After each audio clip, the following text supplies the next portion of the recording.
Hi, everybody. We are starting a little bit late.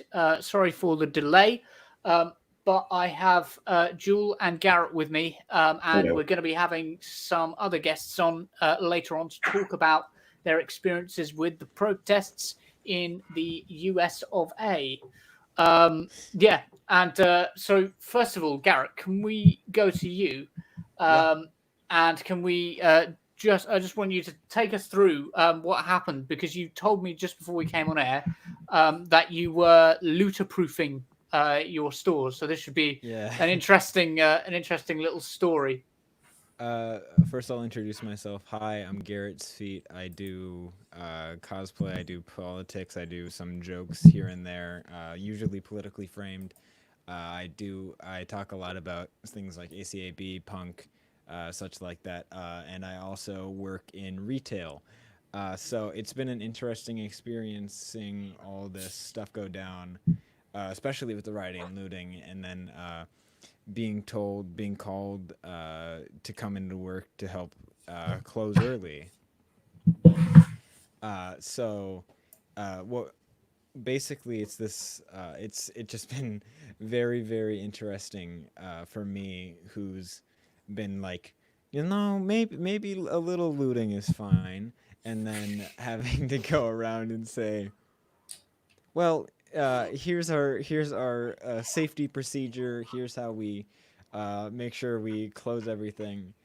Uh, but Oh my. yeah, it's been really interesting. Gotta keep. I promised myself I wouldn't talk about politics at work, but it's been inevitable. Oh God. I feel Yeah. like every time I'm like, I'm not going to talk politics at work. Like as soon as that thought goes through my head, someone at my job is like, "So what do you think about this hot button issue?" It's too Yeah. late at that point. Yeah, yeah. Right. You're in there and you're stuck, and it's like I've already clocked in. I can't even call out right now. Yeah, man. It's Oh been god. it's been interesting where people are just like, "Hey, what do you think about the riots?" And I'm like, "Well, MLK said, and what Malcolm X said, and what I believe is blank, blank, and blank." And they're like, "You work at this store?" And I was like, "I'm not gonna say the name of the store because I don't speak for them on a corporate level." Mm. Right. Yeah, Yeah, yeah. and I don't want to get Probably a good fired. idea. I don't want to get Did fired. did you have to put like anything in the windows to protect like the Uh, windows of the store or? Not really the windows, but what we did is we put like big pallets of Lacroix in like those little areas where it's not quite the actual store yet, but it's at like Wait, did you say outside of. Lacroix? Yeah, Lacroix. Like, okay, I just want to. Yes. That's amazing. I'm sorry. like That's just it's very absurd to like me. And like a 24 pack of Lacroix, like an entire pallet of 24 packs of Lacroix being used yeah, to looter proof a store. Uh, Is yep. what's it's that LaCroix? and a Sorry, ton of. I Oh, like think a Lacroix. You that's don't the even know what thing. LaCroix Depending on is? who it is, it might distract them long enough. They're like, "Ooh, a Lacroix. I don't feel like looting anymore." I You mean, know. it's most of the looters have been white anarchists, so white anarchists really love their LaCroix. Oh God, that's it's not. We shouldn't joke, We but should we also, shouldn't be laughing about this, but also that's just one of the funny things is like the things that we're putting out to like are so unvaluable to the company besides the store is like Lacroix and like we were more focused on getting the carts in than like, man, are yeah, these Lacroix gonna be safe? right. No one's like, "Oh my God, the Oreos." Oh Like, yeah, man, it's just been really interesting though to like uh just like learn safety procedures like that. Like I didn't think that I would need to like pull in every single cart or whatever. That was really interesting, but pull in every single Jake Paul cut. got caught looting, says someone in chat. I was not aware of that. what? I'm not surprised, but I was not aware. Who got caught looting? Jake Paul got Jake Paul. Oh yeah, Jake Paul every day, bro, Every day, bro. with that Disney Channel flow. With yep. Mm-hmm. Those are words he said from his mouth.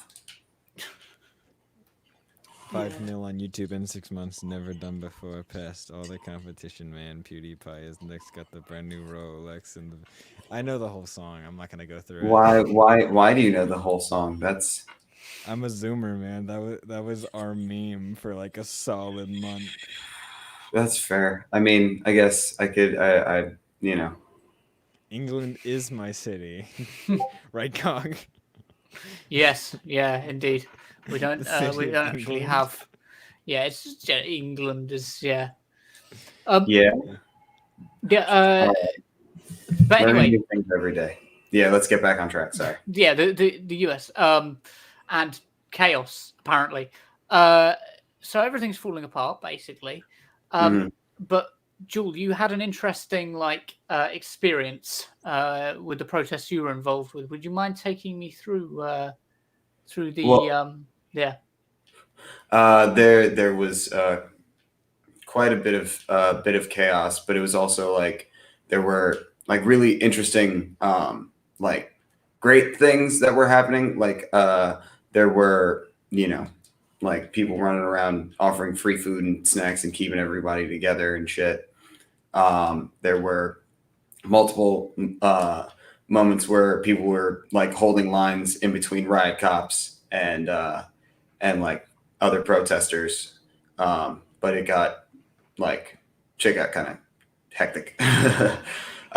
Lines at one point there was we were near the Frank Rizzo statue and there was a what looked like a giant conga line of cops with bikes breaking up everybody and there was a on the other side of this like building. I can't remember what the building's called, but there's like a park with a bunch of fucking like game piece style statues and things.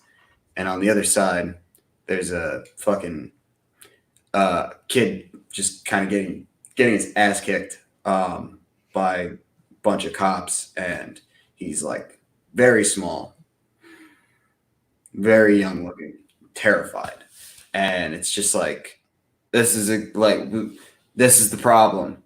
We're here because you keep doing things like this, and you're doing things like this while we're trying to talk about the problem. Can you please not do that?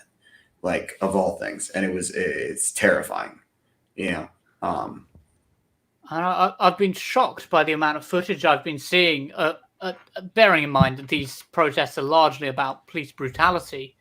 Yeah, Yeah. And I've just been shocked by the amount of footage I've been seeing of the police just being like, "Yes, we are brutal. Hi."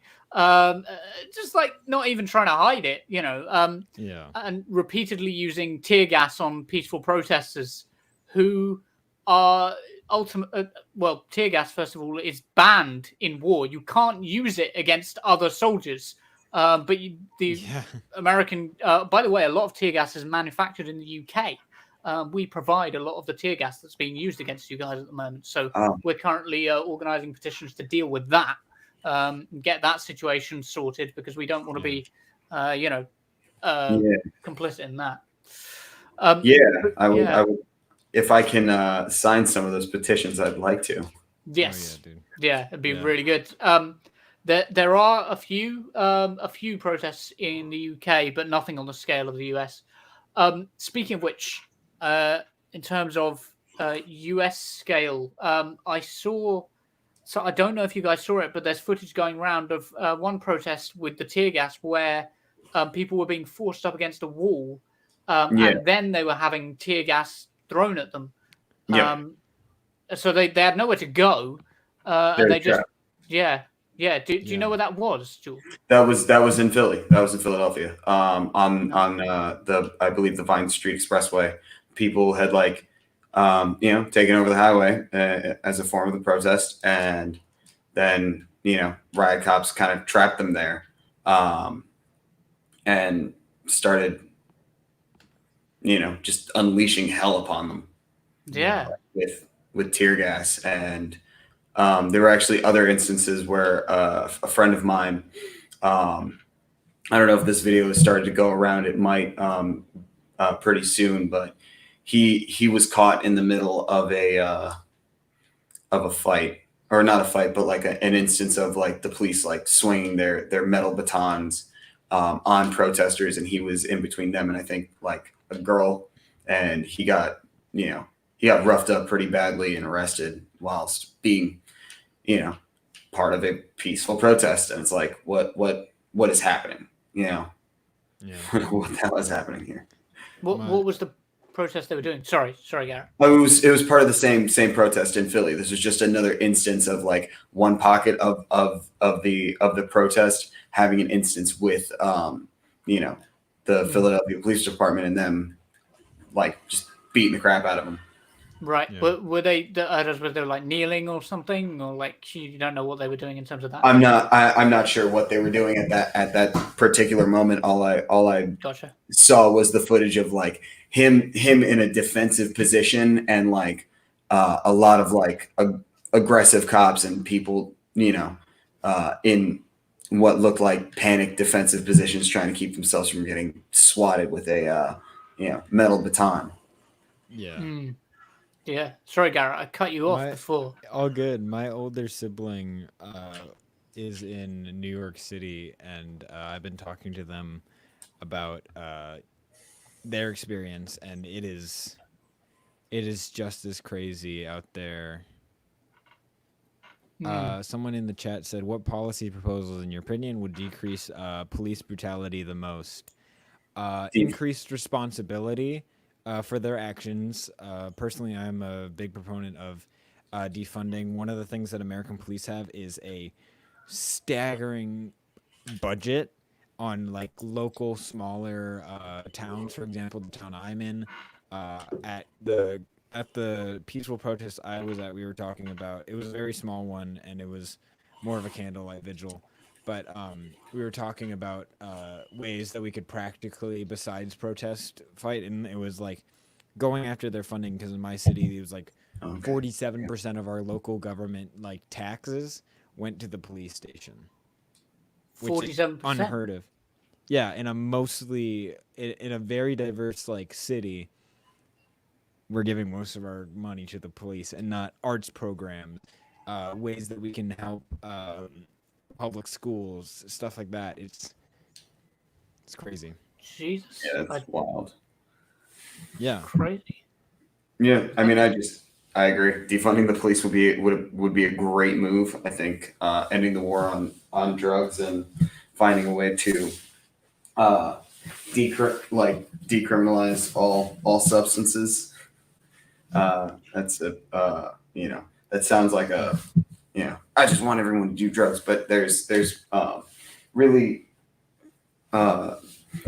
some pretty good evidence that like a softer touch when it comes to dealing with substance abuse on a societal level has a net benefit, and a lot of the expression of police violence definitely comes under the guise of the war on drugs. Like it's really easy for a cop to be like, I smell pot on you. I'm gonna rough you up. I'm gonna check your shit. It's extremely easy for that to happen. It's especially what I've witnessed like growing up in like LA and Orange County, is that especially the white kids that I went to school with, they never had trouble really. It was like it's this like the war on drugs is used not as a actual war on drugs, as a war on people of color and disenfranchised communities, really. Yeah. And what things like decriminalizing substance abuse, not like just the drugs itself, it doesn't get rid of that responsibility, but like things such as DUIs and like crimes committed under them, those are still illegal. It's just decriminalizing the consumption. It's not decriminalizing the actions you take. Yeah, exactly. And like that increasing resources for rehabilitation and like moving forward instead of putting them in jail, because cold turkeying doesn't really work, because you're not getting rid of that dopamine response. Mm-hmm. I'm actually interested for you guys to answer. What do you think is the cause of like the terror tactics that we're seeing from the police at the moment? Like, if there's a set of causes, what would be on your list of causes? It's definitely it's within the training. It's within the way that police are sort of um, what behaviors are promoted versus what behaviors are bring them like punitive measures. Yeah. You find a lot of people who uh, act in what you might consider an honorable way, like being fired, Yeah. and silenced, while like uh, you've got dudes like what's his name, David Chauvin, the dude that murdered George Floyd. Yeah. He was just like shuffled around department to department, and that happens all the fucking time. And it's like there's no like punitive measures that actually like do anything. Yeah. And there's a like I don't know, someone actually in the Hello. chat. Hey, what's up? Hey, hi, Hello. hi, Soraya. Sorry, do you want to just introduce yourself quickly, and then Jewel, do you want to carry on in a second? Sorry, I just want to bring Soraya in so that she's Yeah, go ahead. caught up. Yeah, please. So I'm Sriracha Marie, or Soraya, whichever one you want to refer to me as. I went to the protest in Michigan. And yeah. Mhm. Brilliant. We'll get into what you saw in a second. Jules, sorry I cut you off. Oh no, you're fine. Someone in the live chat was actually saying something about more screening, like for psychiatric things, and safeguarding the police force from infiltration of people from like hate groups and things of that nature. I think that's kind of a really big part, because we're seeing a lot of like what's the word I'm looking for? Protection of people who are looking to cause violence in certain cities with that kind of problem. Like here in Philly, there were people gathering in Fishtown with like bats and stuff, getting ready to like beat up looters and shit. But like, Yeah. they're all a bunch of white dudes with bats and shit, breaking curfew, looking for a fight. Cops do nothing. Yeah. Yeah. And it's like, what the fuck? Who Yeah, lets that happen? It's the average in America, I think it is, for lawyer school that I've confirmed this with my lawyer uncle, is 6 to 8 years. And what I've confirmed, and I know from being a former friend, less of a friend, more of a re- more of the boyfriend of my at the time girlfriend's sibling was a cop, Mhm. and he said that he only had like 8 weeks of training, and he works in Compton. Oh my. Yeah, it's Eight. it's You said 8 concern weeks, weeks. as in seven days times 8. Yes, Well, his That's it's they spend more time in the LAPD learning how to shoot a gun than they learn in de-escalation. Uh, the people that the LAPD attracts, because of the people I know who are in the LAPD, uh, their attitudes usually range from uh, a divine justice to not a direct quote, but a semi-direct quote from said person I was friends with was, "It's I like working in Compton because it's fun. You get all the action." oh wow. Yikes! Yikes. I don't believe that you are Yeah, fucking John McClane. yeah. It's one of the things that is in the chat talking about like socio-political screening and family interviews and stuff like that. Also, like I fundamentally believe from a philosophical standpoint that power doesn't corrupt, a power reveals your true intentions. That's a quote from a book about Lyndon B. Johnson talking about his rise to power. But basically, it's this idea that, like, your intentions are always there, but once you're given the power, they become present. So it's not that a good cop gets into the system and suddenly becomes a bad cop because they're in the system, but Mhm. it's the power of that badge, it's the power of that right gear that, like, reveals that true nature about them. Mhm. Yeah. I mean, I feel like that's kind of also statistically backed up with sort of things of cops being 40% of them reported being domestic Yeah. abusers. There's definitely some issues with power dynamics that they're dealing with, Yeah. or power dynamics that the way that the job is as it is set up attracts. I even bet that it's more than 40% because a lot of people can't like report their husband because then they're just reporting to the same place where they work and like who's going to help them with that. Exactly. Right. It's famously underreported, like, domestic abuse in general is, plus statistically the chances of domestic abuse situations escalating and occurring increase by having a gun in the house, Mm-hmm. which is extremely dangerous. And it's like it's an interesting moral dilemma to be both armed and aware that you being armed bring danger into your, like, Yeah. family. Just the prospect of having a weapon kind of increases the amount of possibility that weapon will misfire. Yeah. Soraya, I wanted to just put the question back to you that we started on just a moment ago. And that's in terms of what we've seen from the police. We've seen lots and lots of terror tactics being used against mostly peaceful protesters. That seems to be the footage that's emerging from the US. That's my impression. At least you can confirm or deny that, of course. But what I wanted to ask was, what do you think is the cause of this? What is like some of the root causes of this issue?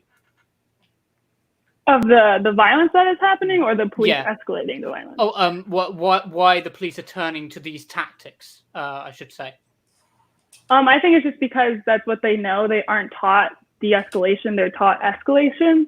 And so when they aren't taught how to de-escalate a situation, or I don't think even like they're told to put like their pride in check because like how are you gonna escalate a situation when people are like yelling at you and like throwing like empty water bottles? Like, what excuse is that to then throw tear gas? Like, you as a professional person who is like told that you are going to protect and serve, you should be able to know when and when not to like engage.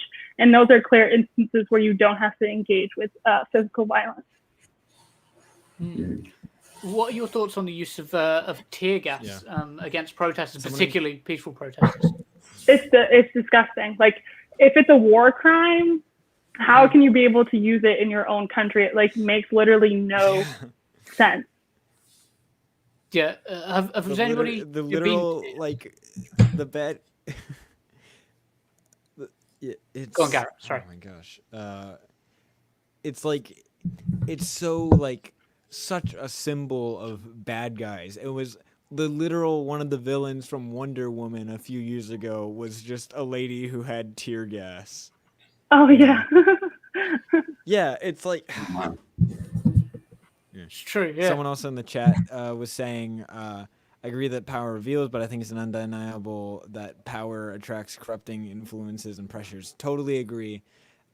Power is a corrupting force, but that part of you is still like there. That's not like, even if, in my opinion, like the solution to a bad cop is hanging up your uniform and taking off your badge, but that's still a part of you. You know, those tactics are still something you learned, and like the reason you wanted to be a cop is still there. You know.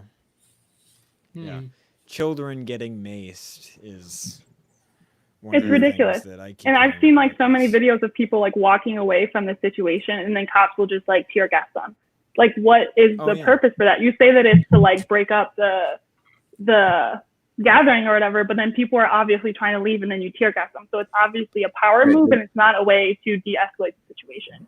Yeah, it's a way to assert dominance, and that's like, Yep. It's what are you doing? rubber bullet. It's the rubber bullets. They're shooting him wrong. You're supposed to shoot him at the Yeah. ground around from 36 yards away because they bounce and then they won't destroy your brain. You know, Literally. it's supposed to be like something that like gives you a bruise. It's supposed to be like a baseball, you know. It's gonna leave a bruise, but it's not gonna like break your skull. Mhm. Right. Steven in chat points out a big thing, like the volume of cop murders before cell phone cams. Definitely agree. It is Yeah. terrible, you know. Imagine the volume of cop murders before cell phone cameras, like how much we haven't seen. I see what you're saying. Yeah. Jewel, I wanted to ask you. Sorry, you said yes, you have been tear gassed, and we didn't have time to sort of. Oh go no, into that. no. I was not. No. Oh, sorry. I misspoke. Or if that Our if boy, that was heard. No. our boy I was not Radius tear gassed. Joestar was. Has anybody here been tear gassed? Sorry, I want to. God, to no. know. Not necessarily at this protest, but like at previous protests. Okay, I can't exactly speak on it myself, as I haven't had tear gas thrown at me myself. I have been tased. That's as much as that. But that was Really? okay. It's a funny story actually. I was in Boy Scouts as a kid, and they were like, "Who wants to get tased?" Because we went to a police precinct, and that's what they do when one of your members is like the nephew of the police chief. Oh God. They That's a tased fun thing to teach kids. It was like on the lowest voltage, but I still got tased. Jeez. Yeah, it was Why would you do not that a pleasant. voluntarily? I was a stupid kid. Okay. Have you seen my cosplay videos? I put marker on my face. Oh goodness. I bet Do that's you hurt guys a lot. think about what happened at the White House? Which part? Him Yeah, cowering in his bunker, or them turning off the lights? Yeah, should we? We'll talk about that in just a second. I just want to say on the institution of the police, something that I think a lot of people aren't aware of is that the American police, and I've been shocked by the footage I've seen of American police. Like, it's genuinely shocking to me the way that, particularly, I saw police. For example, they encountered a protester, and there was 4 or 5 of the policemen, one protester, and one of the policemen, well, I think it was the biggest of the group, gave the guy a shove, and the guy said, "Hey, don't do that," and or something to the words to those effect. And then he shouted back at him, "What the fuck are you going to do about it?" And I was like, if a policeman acted like that in the UK, they wouldn't be a policeman the following day. Like, I've absolutely no doubt they wouldn't have their job the following day. Right. We definitely do have a myth in America of like the righteous cop, you know. Yeah, it's because movies. Yeah, And propaganda. Judge Dredd. Propaganda. Yeah, it's man. My favorite version of propaganda is because of just how ridiculous it is Judge Dredd, because that's literally what's going on right now. And then RoboCop, which started off as, you know what, the police may be kind of bad and we're kind of overly militarizing, and then it became, here's this cool kid show about Robot Man, you know? Robo Man. Selling it's toys of authoritarianism. Yeah, as much as I love shows like Brooklyn Nine-Nine, it's propaganda, you know? It's Literally. Jake Peralta and Captain Holt may be hilarious, but you know, they're still part of an oppressive system. Yep. Just because Raymond Holt is a black gay man does not mean that he's not a part of a racist system. Yep. Yeah. We stand a problematic king. Except for should, the fact when he's out of his badge. We should discuss perhaps some minorities within the police. But I just want to say there's a shocking difference between. So I see a shocking difference between the US and UK police. Part of the reason for that, I think, is a number of factors that mix in with each other. But one of them has to be the fact that you have no standardized police training in the US. So every department can set its own training, or every district can set its own training schedule. And the problem is, of course, with that is that because it's so there's no sort of standard rules, regulations for everybody to sort of meet. You're essentially given we've guessed 8, 12, sometimes 20 weeks. I've heard 20 weeks before, but not a lot. And then you're given a gun and told, hey, go out onto the streets. There's all these people there who, gangs and stuff like that. And you're sort of put through the system expecting that you're going to have to fight gangs. And you've got, and of course, in the US, unlike the UK, everybody is armed, or lots of people are armed. And so it leads to a trigger happy situation. And then add the institutional racism of the police on top of that. Right. You've got a pretty nasty situation. Yes, you do. Yeah. I thought that was an interesting I mean, fundamentally, our police training in the U.S., is still shockingly similar to what the groups that would catch runaway slaves were. That's still what they were. It's yeah.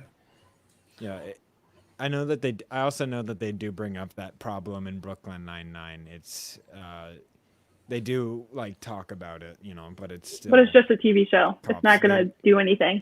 Right. It's not affecting policy in any meaningful way. Right. And it's one show. It's not going to change the outlook of people on police.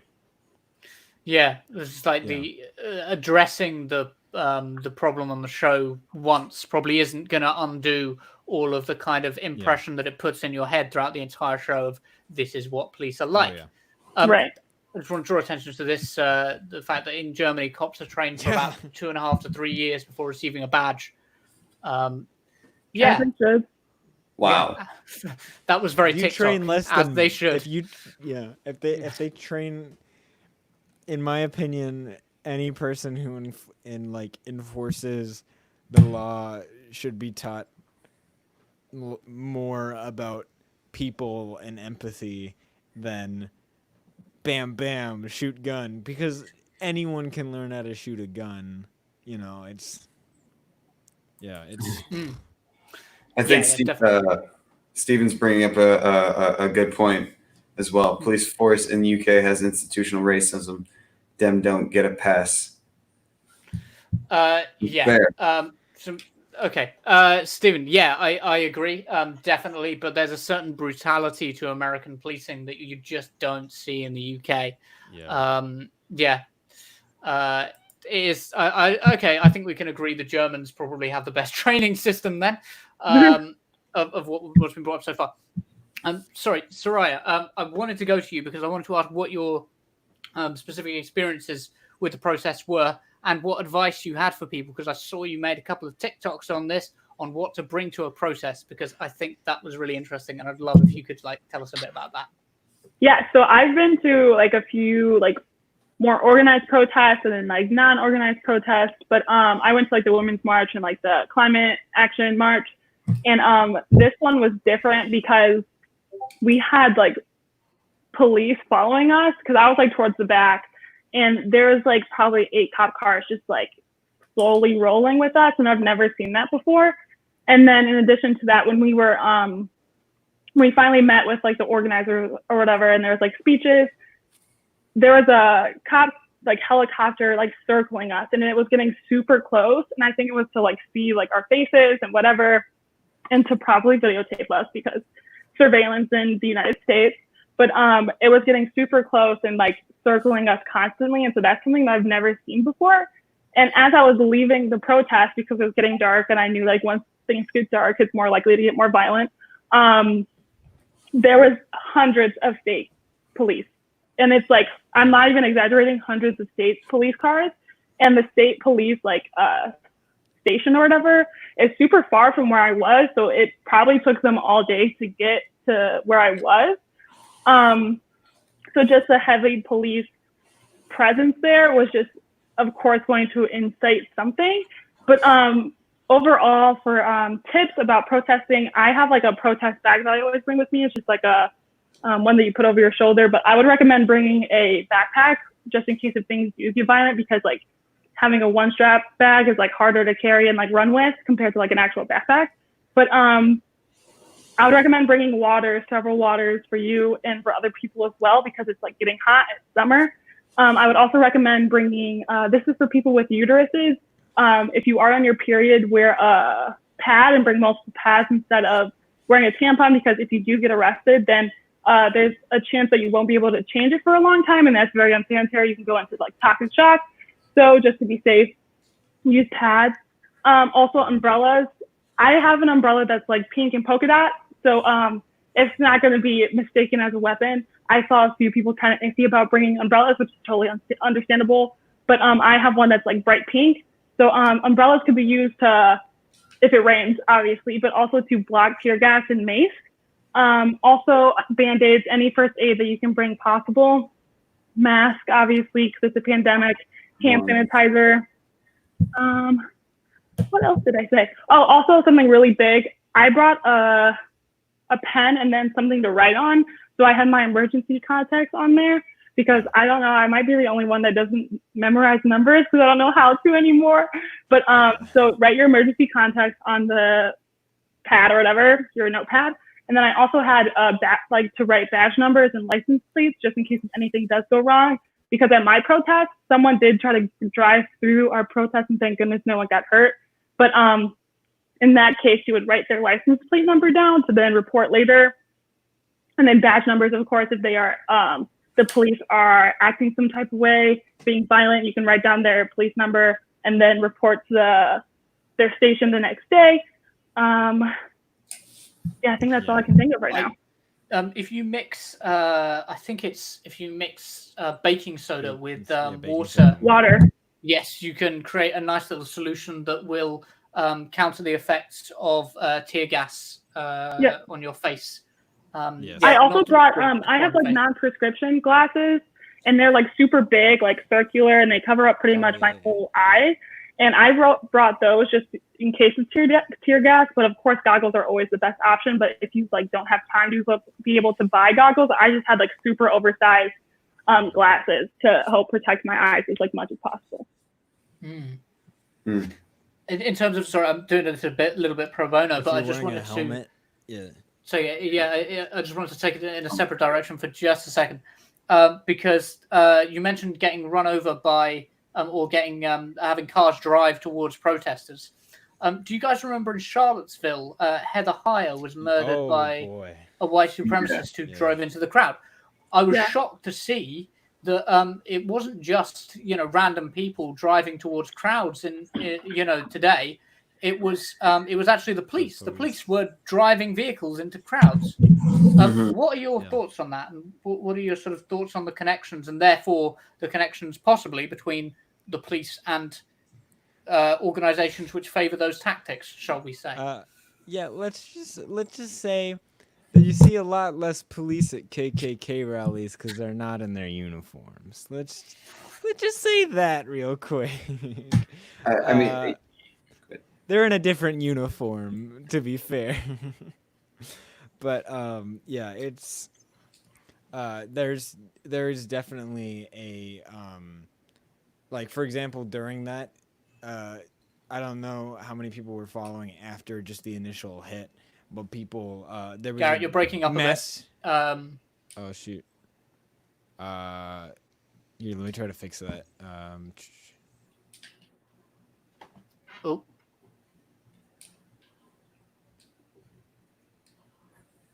Cool.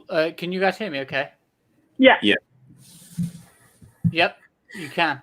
Okay, sorry. I think maybe my internet dropped for a moment. I thought it was Garrett's going, but I think it was mine.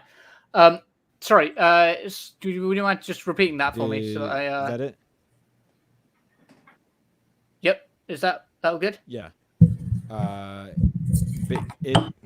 Yeah, I can hear you. It's cool. There's definitely a favoritism towards white supremacist groups in the police, because there is a surprising amount of people who are in both. But or at least sympathetic. It's Yeah. at Yeah. least sympathetic. Yeah. There's also what we're seeing. We're seeing it with George Floyd, and we saw it with Heather. I forgot her last name, but the girl at Charlottesville. Is there's misinformation being spread about their death. For example, after the hit, people were trying to say that she died of a heart attack at the protest, and not Not a from car attack.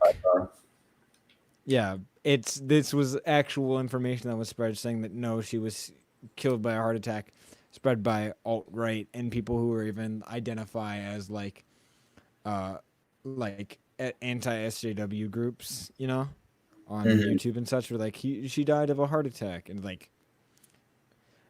that's the same stuff that people are trying to do with George Floyd, is saying that like he died of an autoimmune disease or like whatever. Is like it was just no, it was a guy with his knee on his neck for 9 minutes, Yeah. Yeah, but we do. If you've seen any of the footage of like some of the police, for example, I saw a video of police calling a protester the F slur. I've seen N-words, any assortment of racial slurs being spouted by the police, and like that's the thing you don't see in movies like Black Klansman, is how many of the police were a part of those groups. Yeah. Kosher saying, I'm at the protest while I'm running away. I kicked a man. Okay. See if you. I want to maybe. Okay. He's See if okay. you can. Yeah, if you can join, that'd be interesting. But anyway, Right. Sarai, could I go to you? Jump back to you for a second, and ask you what you think Just the remember, connections cops here were between cops. those groups, between not necessarily the KKK. I'm not necessarily saying that, but sort of right-wing groups, and those that tend to be quite racist, and the police in the US. Being careful, of course, because we've got to be keep it speculative. I'm not sure exactly how much of what Garrett said was speculative, but anyway, sorry. I'd like to know your thoughts on that. I'm sorry, what is the question? Sorry, it was a bit muddled. The question is basically, what do you think are the likely connections between white supremacist organizations in the US and the police? Gotcha. So I'm actually reading a book right now called like White Fragility, and it's super good. And it's talking about how like alt-right groups, they knew that once the segregation laws were like cut out, it was illegal to segregate against people and like discriminate based on skin color. Those groups knew that they can no longer say that they're like outwardly racist, because that simply isn't something that someone would want to be labeled as. And as we're moving towards a more colorblind society where you don't want to see color, being racist is something that you don't want to be called. And so these groups for like decades now, since the segregation has been outlawed, we're trying to figure out a way to say that they were racist without saying that they were actually racist. And so a lot of the rhetoric of using like drugs and violence and stuff like that, that's all rhetoric that is referring to Black people and people of color. And so when you use rhetoric like that, it's attracting more people. And so they're like not thinking that they're racist when actually they're being racist is through coded language. And so I feel like, especially with Donald Trump being elected, that coded language is just more and more ingrained as racist, and people were following it because they don't see it as actually racist. And so probably a lot of those cops are in.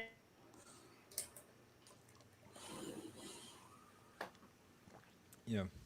Oh, did Soraya? She froze. Yeah. Soraya froze. Okay, I wasn't sure if that was my internet that was playing up, or Soraya's. I will try taking you out and re-adding you, removing from the stream, just re-add you, see if that helps. Might not. I think you're just a blank screen at the moment. If you can leave and then rejoin, that would be good. I think that would be the best tactic. Sorry about that. Jewel. Jewel, would you mind putting us essentially the same question, bearing in mind what Soraya just said about the kind of origins of this possible origins of this situation. What do you think of the ties between these groups, between these white supremacist organizations and the police? Well, I think that it's just that any sort of any white dude in the U.S. that is maybe not politically literate can easily find themselves agreeing with alt-right talking points, right? Like there are a lot of ways that these very nefarious groups use very sensible ideas, the way that or sensible sounding ideas and sensible sounding language. It's the aesthetic of being common sense and frugal and fiscal and all of these things, right? And it's got a sort of pontificating nature to it. And I think that, being that that sort of rhetoric doesn't challenge their identity or their status quo, is probably leading a lot of people that are, in jobs like being a cop, because a lot of people I feel like kind of get into being a cop because there's like a sense of duty, right? But the duty is to that of like the state, and the state's interests are to that of capital. Oh geez, yeah. Sorry. I've so sorry, Jewel. I've just added Kosher, who's actually at one of the protests right now. Kosher, can you hear us? Not right now. I went from one, and now I'm going to the other one. Excellent. So we'll see. I'm trying to get people to I don't do streetlights. I'm trying to get there. Someone said they were on 88th and 3rd or something and turning south. So that's a way away. So I ran, and now I'm close. How was it looking at the first one? I mean, a lot of people, more than I expected. I don't know. I just didn't expect so many to be at it from my area, but it's everywhere. There are tons of people everywhere. What about the police presence? How is it being policed? Heavy. Heavy, but it depends on the area. So the places that are closer to Upper Manhattan, I'm not seeing as many as say at one police plaza where a lot of people were, which is downtown. Apparently there was like a ton of police that are more armed. Obviously, it makes sense. That's like the center of the NYPD operation. But where I am right now, it's pretty desolate. But I think a little bit further downtown, say like a 10-minute walk away, there are going to be more people. But we just the curfew is now 8:00 in New York. What's going 5 on a.m. at to 8:00. You mentioned 88th and 3rd. What's going on there? What? You mentioned 88th and 3rd. That's where my friend said that it's happening, but she said they were turning south. So I'm walking to try and catch him. Okay. This is a lot. The police the police presence there, is it are they kitted out with riot gear, or do they look like regular? The one I'm going to, I don't think so, and the one I was just at, I don't think so. But in general, what I've been hearing, because this is my first day going to anything, is they have been. Yeah. Right. So especially, this is stuff I'm getting anecdotally, because a lot of the stuff I'm seeing, I'm not really sure where these pictures are from. But one of my friends who went to a protest in Brooklyn said that they had the riot shields and all that. But I'm not sure what this one is going to look like. I just have no idea, especially now that they're coming to a different neighborhood. Yeah. But we'll see. Yes. I've just heard from Soraya, who said that the internet, her internet is being super fuzzy right now since there's some bad wind in her area. Speak of the devil, and she shall appear. Hey, sorry, just got your message. Sorry about that, Soraya. Yeah. Kosher is actually approaching one of the protests right now, So we're hoping to sort of Holy get a shit. little bit of an inside look. Hopefully. At least I'm not wearing a very distinctive shirt. Get it? If you do, I feel like we should check over with Soraya. Have you got all the proper equipment, Kosha? Yeah. Me? Not really. No. What have you got on you? Nothing. He's got a mask in his body. Because if my parents saw me with anything else, they'd be cross. So I had to leave the house unarmed with anything. I'll be chill. I'm not gonna go endanger myself too much. All right. Look after yourself. Don't put yourself in any danger. Right, sorry, I'm gonna Soraya. go check to where everyone is, and I'll come back if I can catch them. Because I've been Brilliant. told now they're going south. I'll let you know. Yep. Gotcha. Yeah, please do. Soraya, is it all right if we go back to you? Because when your internet went down, you were talking about the origins of the connections between the police and white supremacist organizations, and the sort of coded language that they've been taught to use. And then I think just after that, you got cut off. So would you mind picking up from there? Yeah, so I just think I feel like racism has just been made more available, if that makes sense, through this coded language. Because before, when you were racist, you were outwardly racist. It was something like, you hate Black people, you hate Mexican people. But now you can be like, I hate thugs, and underlining that means you hate Black people in a certain context. And so with racism becoming more available and more acceptable through its coded language, I think that with that, people have taken advantage of that, and white supremacist groups, and have attracted a lot of people. And those people then go on to get jobs in law enforcement, jobs in higher paying fields, jobs that are like affecting people. And so I have no doubt in my mind that a lot of the people in the police are racist simply because of this coded language and the increased availability of racism. If that makes sense. Yeah. Gotcha. What do you think of therefore of people who are minorities, not necessarily from the Black community, but from other communities as well, trying to join the police to quote unquote sort of help things along with, I'm sure, the best intentions. But like, what are your thoughts on that, all three of you? But Soraya, if you wouldn't mind picking on it first. I think that's bullshit. Like, I just don't know how to say it any other way. You can't reform a system through like going in it and like thinking that you're going to be the only person to like be able to like come through and have like everyone change and not be racist. Like, that simply isn't the case. And I get people have to, get a job, and like, you might really love your job as a cop because you get to help people in some certain ways, but overall you are participating in an institution that is upholding white supremacy. And so if you are a person of color and you are within the cops and you're in law enforcement, I have like no respect for you. Yeah, I feel the same for people in the LGBT, because like, dog, we have our rights because of a riot. It's extremely disappointing for me to see that, because I'm like, you clearly haven't been paying attention to your own history, man. Yep. Right.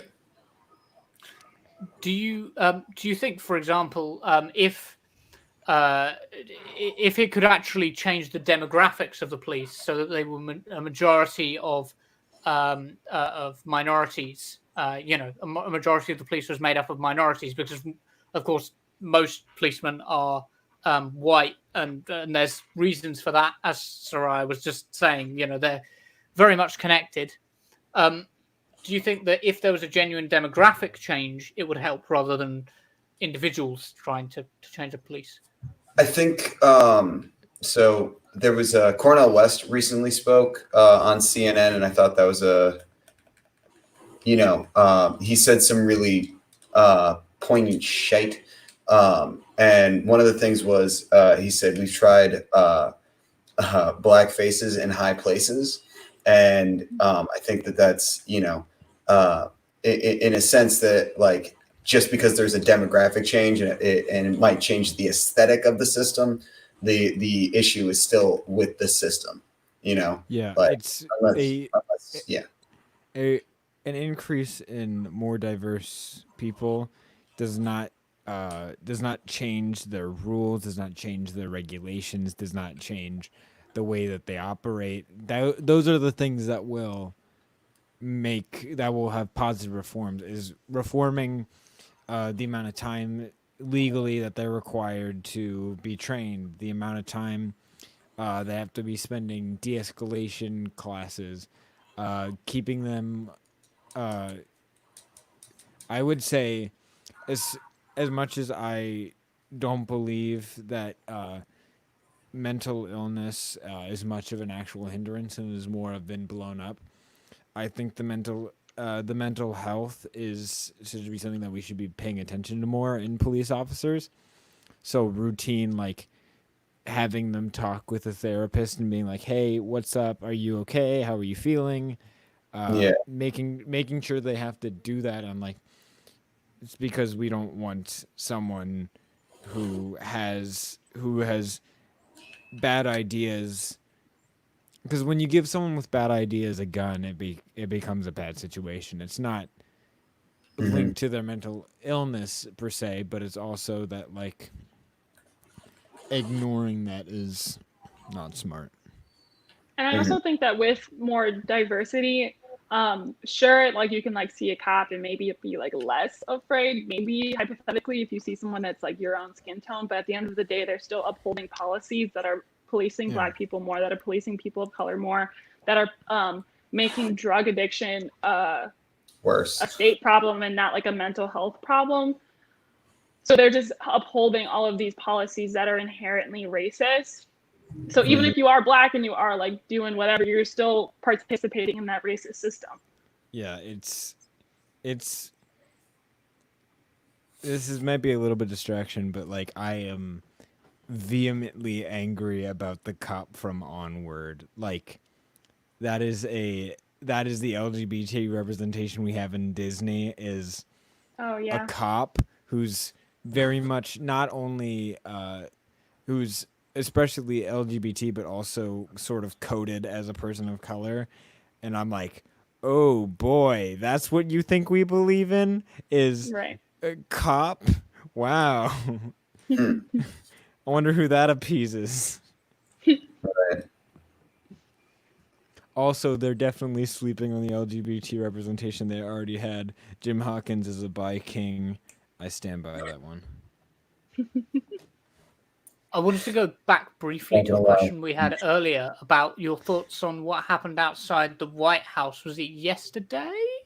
Donald Trump gave a speech, and 2 days ago, I think. 2 days ago, as that was happening, to the crowds were dispersed. Peaceful protesters, were they chanting something about riot gear? Can anybody remember exactly what the chant was? I don't know what the chant exactly was. We don't see no riot gear. No, we don't see no riots here. So take off your riot gear or something along those lines. And they were peacefully protesting then, and the tear gas was thrown at them, and they were dispersed that way. Did you see the footage of this? I saw just a little bit. I didn't see the whole thing. Right. The church one? I saw the photos afterwards. I did not see the footage of him I saw the photos of him walking to church after they had tear gassed the crowd. I also saw that. Yeah. Oh, okay, that's interesting. That's shot all around my feed. I'm not sure what's not sure if it's perhaps reaching foreign audiences quicker than US, possibly reaching foreign audiences quicker than US audiences. But it's I've seen it quite a bit. What do you guys make of then less of that and more of Trump's willingness to use the military and get the military involved? Is this something that's been on your mind as people who are attending protests? Yeah. Yeah, I would also say just because I am a woman of color, Black woman specifically, and so they're more likely to use force for me.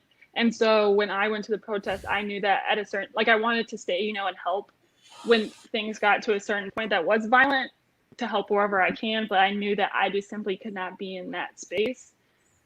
Right. So that sucks. Do you know what the policies are? What they're allowed to and not allowed to do? Because they have certain regulations here in the UK that prevent them. Like you can't carry live firearms of anything that's like an actual deadly firearm around civilians. Like they have to use rubber bullets. If the army are involved at all, they have to be using rubber bullets. But I suspect that's not the case in the US. And I don't know what the regulations exactly are. Do any of you have any idea what they might be? I have no idea what the actual written law is, but at this point, it seems like whatever Trump tweets, they feel pretty okay with doing. Like I've heard things over. There was an LA police scanner where someone was joking about live rounds being allowed. I heard from LA PD. I'm planning on buying a police scanner actually. That in LA, there was someone saying, it was either like start shooting, or like shoot them N-words. And then someone like immediately after was like, don't say that on the live radio. But it got recorded and it's being spread. That and I don't remember where it was, but there was on police scanner saying like 100 for a black, 50 for a Mexican. Yep. Which is terrifying. I'm like, are you joking? That you can't even pretend that's a joke. That's just actively promoting lynching, basically. Yeah. The I army's don't even know forbidden like to if I don't know if they have to use rubber bullets. I know in Louisiana someone just died during the protest on Monday from like a live round from the National Guard. It's not said if it was the National Guard or the Louisiana police who started shooting, but they shot into a crowd of like peaceful protesters and someone died. I see. Right. I don't know if there might be different rules for the police and the army. Maybe. Because Dataport Doll is usually pretty good at this stuff. Says that the army is forbidden to be deployed on U.S. soil for law enforcement purposes. It's written law. Not that Trump gives a shit, but Commander in Chief. So how do they get? Because that confuses me. The National Guard, are they considered? They are military, but they are not the army. Mm-hmm. Yeah, I think they mostly work in like the U.S. and like just do stuff around here. They are in the U.S. Yeah. I'm thinking about responding to a tweet of a kid I went to middle school with saying, "I won't tolerate anarchy," saying, "Okay, fascist." I'm tweeting it. I'm quite interested in the anarchist scapegoat because it's been used a lot, and of course we've got some some perspective here. That like this kind of usually it's stereotyped as the white anarchist to like dissociate it from the what people know are genuine protests. And say that actually a lot of the people causing this trouble are white. I'm just deploying the military against white anarchists. It's fine. Yeah. What do you guys think about that sort of trope? And is there any truth to it? Well, first, I would say we have to look at the history of the way Southern states during the Civil Rights Act, like civil rights times, were responding when people were talking about the unrest of citizens and what they would respond to. And what we're seeing now as response from the mayor of Minneapolis is, oh, no, we've only arrested people from out of state. The people in our city aren't in a state of unrest, which is not true, first of all. But it also paints this idea that the bad guys are for somewhere else and people aren't actually mad here. which Right. even if you call them white anarchists, people are still going to say looters, and that's linked with protesters and stuff. So like, as much as there are anarchist groups that are just basically profiting off like this situation, not financially, but like in like I a wouldn't sort say. of yeah. I think. Sorry, I don't mean to cut you off, but I think it would be kind of a misnomer to say that there are anarchists who are profiting off of the like the unrest to look at an opportunity to cause chaos, but it's more so that there are bad faith actors, because like Yeah. while like the politics of like anarchists, like anarcho-communism and whatnot, isn't super popular in the U.S.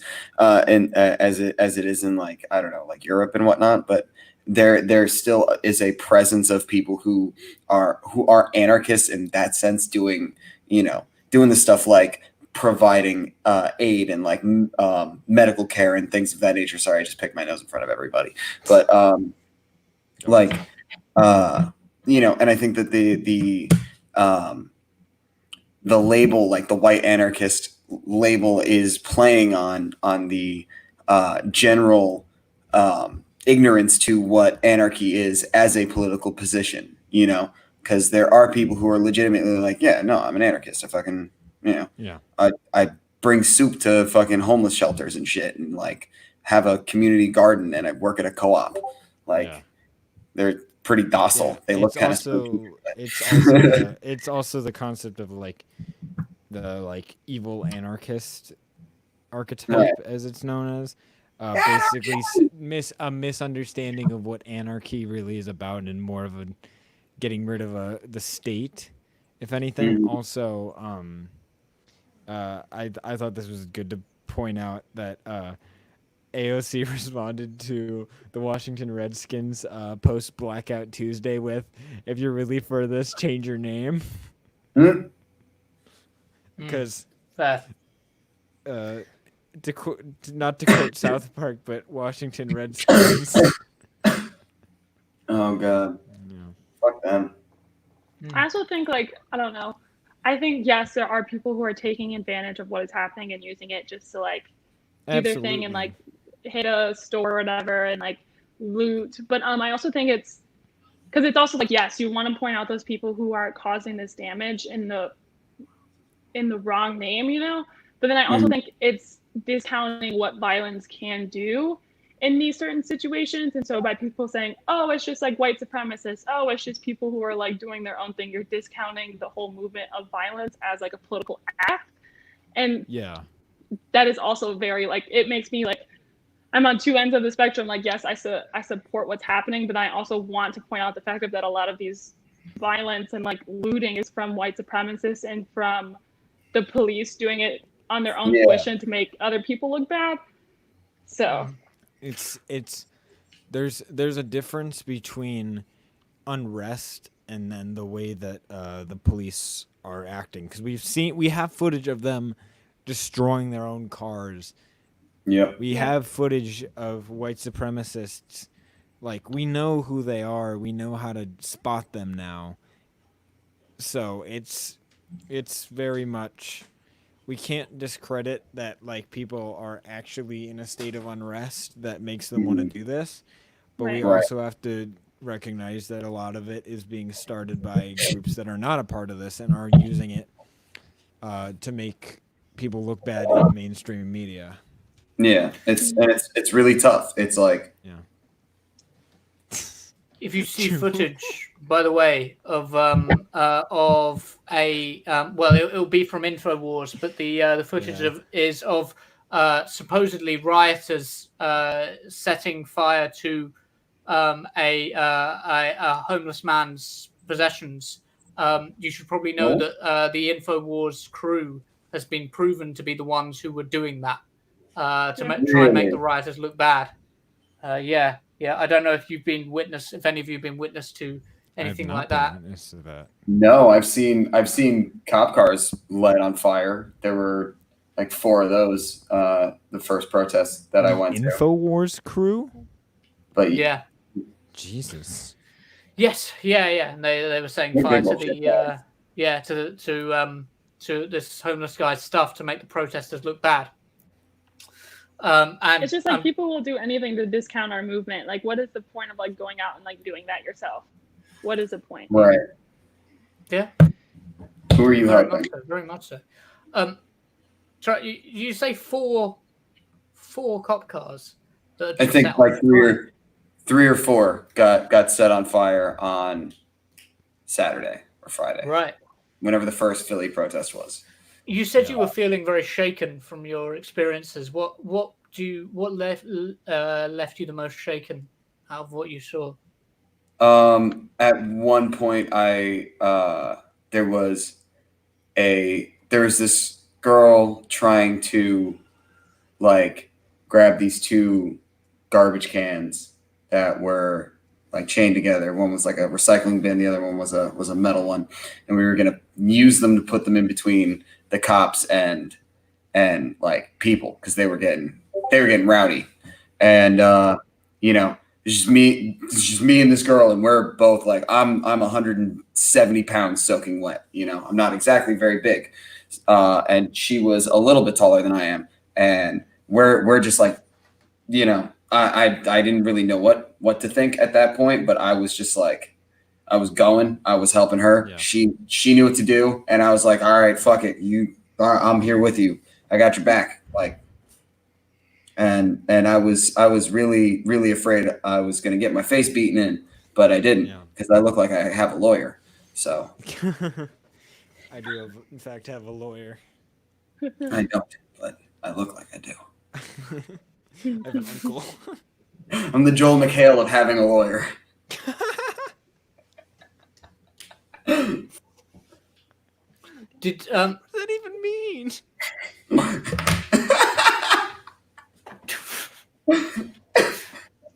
Have you noticed a disproportionate this is specifically with what you've been witness to? There's plenty of footage of this going around. Mm-hmm. If you understand my meaning here, the footage tends to go viral when it's footage of something that's like an obvious case of discrimination, like when, for example, the CNN media crew, when they deliberately they grabbed the black team member of the CNN media team and dragged him off to be arrested.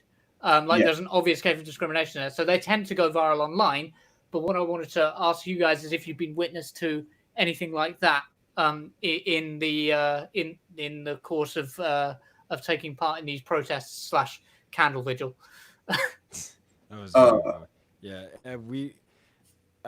All I saw, because I didn't have like a direct. We were surprisingly police free. It seemed at like our small thing. It was more of an organization thing, and it had a lot of our like local representatives.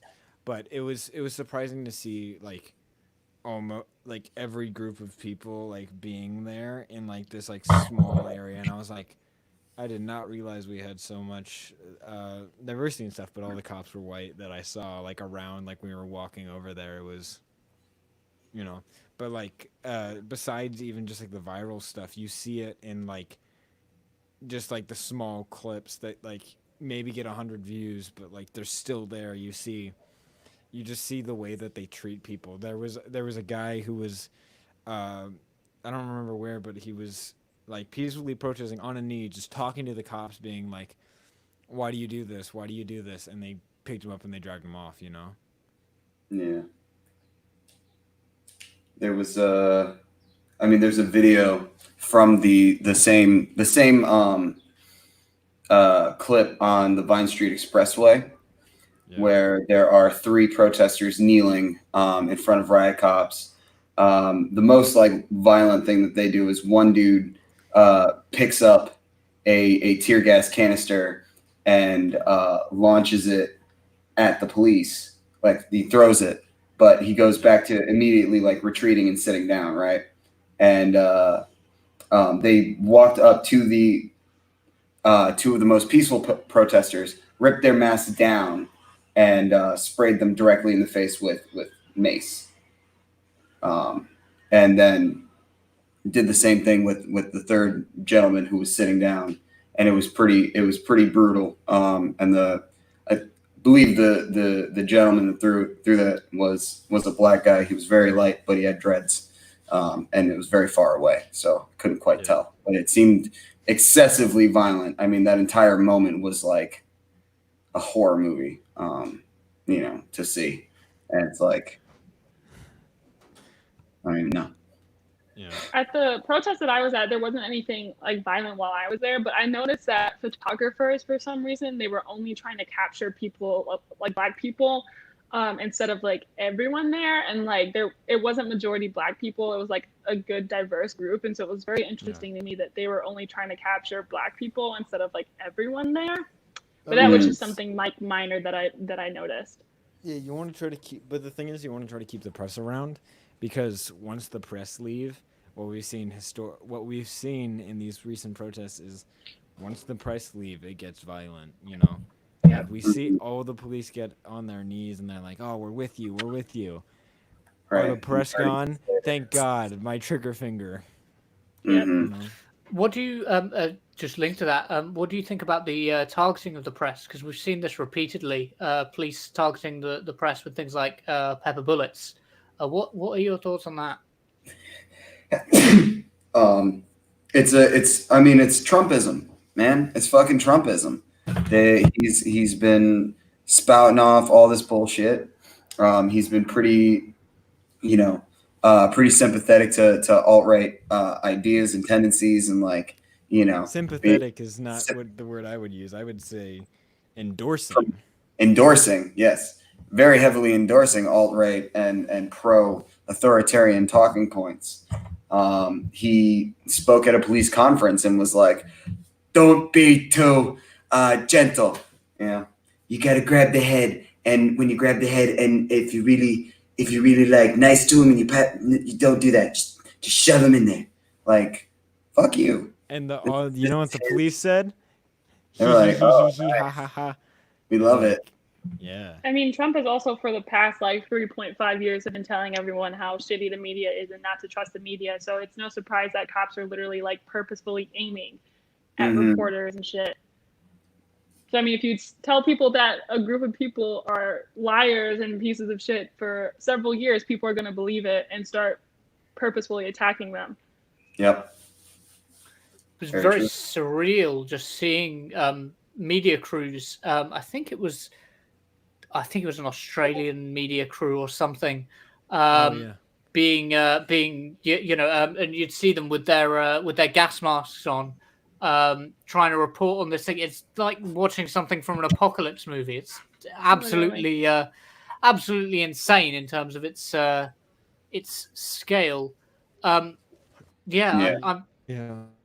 still struggling to come to terms with it. I'm not going to lie. I'm still struggling to come to terms with the fact that the US is very quickly devolving into something that looks like it might end up being martial law.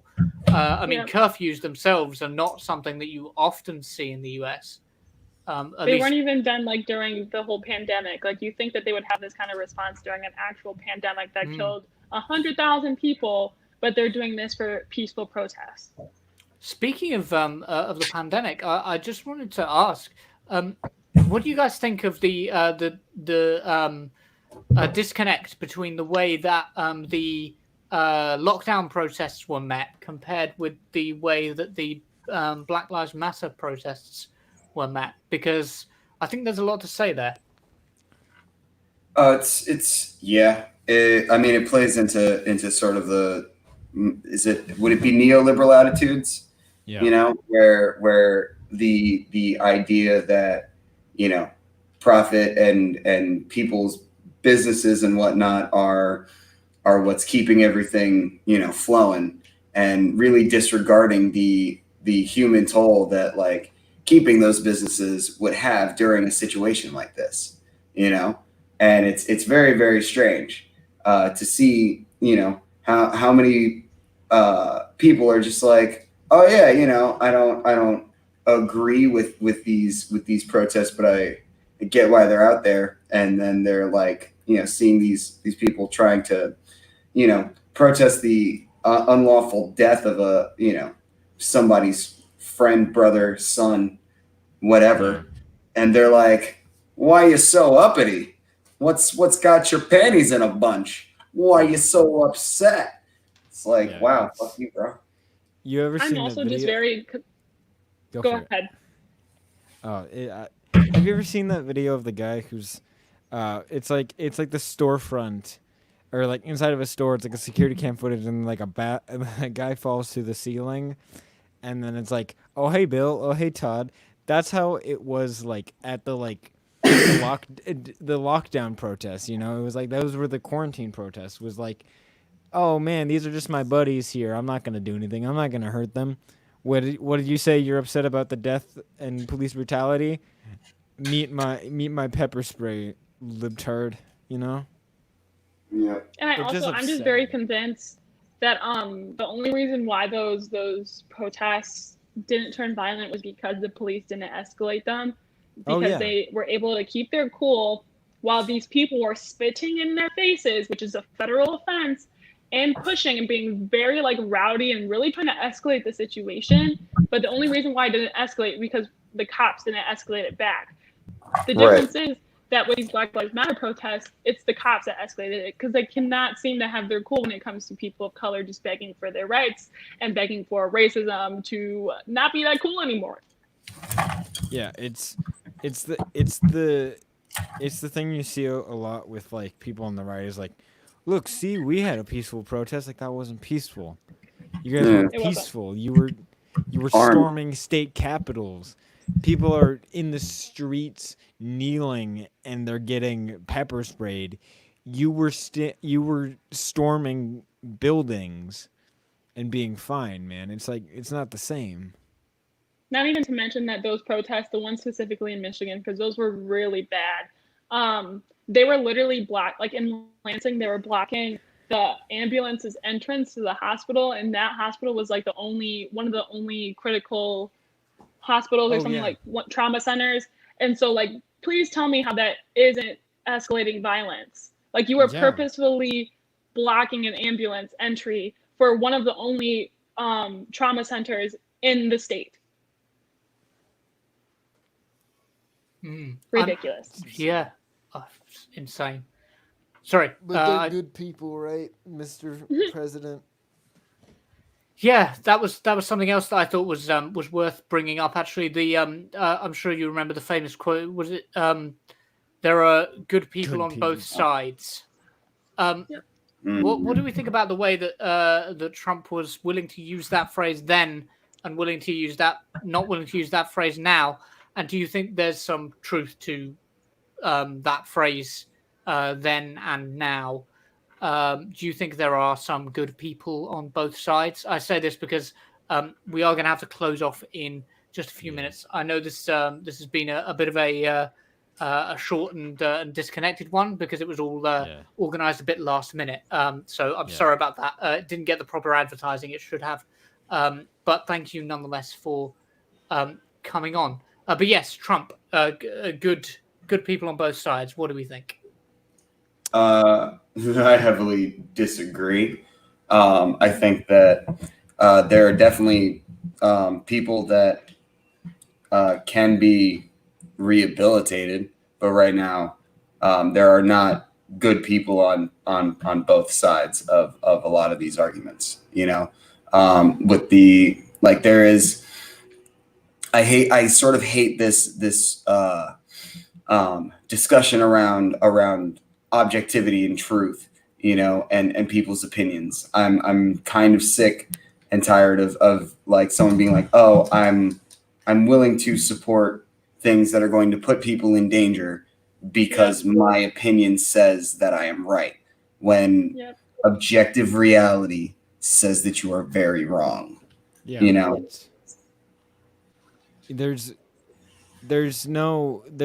it's not good people on both sides when people are screaming conspiracy theories about like globalism and like being like it's when like, one protest you has can't Nazi even, flags, when one side is running down people in their cars, when one side is saying Jews will not replace us, that there's not good people on both sides then. Yeah, agreed. And Trump, the only reason why he said that there's good people on both sides was because he knew that a lot of those people that were protesting in Charlottesville were on his side, like were his voters. So he didn't want to disenfranchise a lot of his voters. So of course he's not going to say the people who vote for me are racist. No, he's not going to say that because that's the majority of the people who are voting for him. But with the thugs and shit that he said, he's just racist. He's a white supremacist. And so he's able to just write off all of these people who are protesting because he knows that those aren't his main voters. Yeah. Yeah, like those aren't the people he has to, like, you know, freaking. Appease to. Exactly. Thank you. Took the words right out of my face. It's like a practical point. I say from a practical, like, electoral perspective, it's yeah. I get that. I hadn't really I hadn't really thought about it like that, but that does actually make a lot of sense. Yeah, there's disconnects all over the place here, and things that look like they're going wrong. However, I will have to close the chat off at this point, if that's okay. I am utterly exhausted, and it's just about coming up to midnight here. So Jesus, man. I'd like to bring it up to a close. With that said, best of luck with the protests which you are taking part in the future. How can those of us who can't attend protests at the moment, like because in the UK there's not many, and tends to be quite far away. Great. How ways can we to do help it. aid you guys? Things such as bail funds, freedom funds, things of that nature. there are videos on YouTube currently that are expressively being monetized for the use of raising money. Watching those with your ad blockers off, even if it's in the background, just like having that looping is good because that gives people money, monetization, stuff like that. I also think education is major.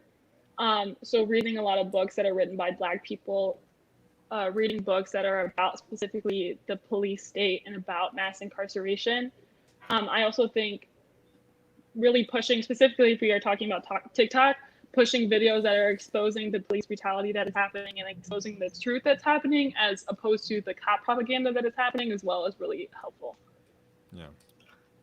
Excellent points. Yes, I think that's fantastic, because I'd like to come out of this with something for people to go to. So would you mind, Garrett, would you mind finding some of those YouTube videos? Oh, yeah. Send me a link of them, and I'll put them in the comments down below. Similarly, Soraya, would you mind putting together a sort of a reading list of some good places to start, particularly in the context of Black people and police brutality, and good authors for that, good Black authors for that purpose. And then I'll put them in the comments down below so that people can see them for those of you who've watched through, and perhaps we could share them to other platforms. Just to bring this all together and have like a practical output for this. Perhaps we could tweet out as well. I think are we all on Twitter? Yes. Yes, we're all on Twitter. Brilliant. Okay. If you guys put your Twitter handles in the private chat, and then I'll tag you all when I go to put this information on Twitter, if you wouldn't mind. Yes. But yes, thank you very much for coming on. Any last words of things that you wanted to cover? I'm good. PhillyBailFund.org. Go donate and get people out of jail. Yeah. Brilliant. Exactly. And Black Lives Matter. Yes. Black Lives Matter. Black Lives Matter. Black Lives. Yeah, that should be what we end on. Black Lives Matter. Yes. Thank you very much for watching, guys. Sorry again for how disorganized this was. Hopefully in the future it'll be a bit more put together. I'm hoping we can do this again at some point as these protests progress, and have a little bit more of a together chat, and where things are a little bit more kind of concrete, because I feel like we're trying to view it from the edges here, without too much like solid context of what's gone on, because it's just because it's only the first few what I mean, how many days into the protests are we? It's like been a week and a bit, maybe Maybe I think like 3 days, 4. 3 or 4 Tuesday. days. Yeah, man. It feels like it's 4 been a days. lot longer. Maybe I'm imagining. Yeah, that. man. It's because this is the. It feels so much longer for us because like this is what we've been wanting for so long, you know? Like this fight is the culmination of like 50 years of anger, man. Yeah. Like this is 50 years of justice catching up, man. I don't this is it. Yeah. Yeah, and hopefully, We better not have to wait 50 more. yes, yeah. Hopefully, Right. hopefully, some good will come of this. I really do hope that's the case.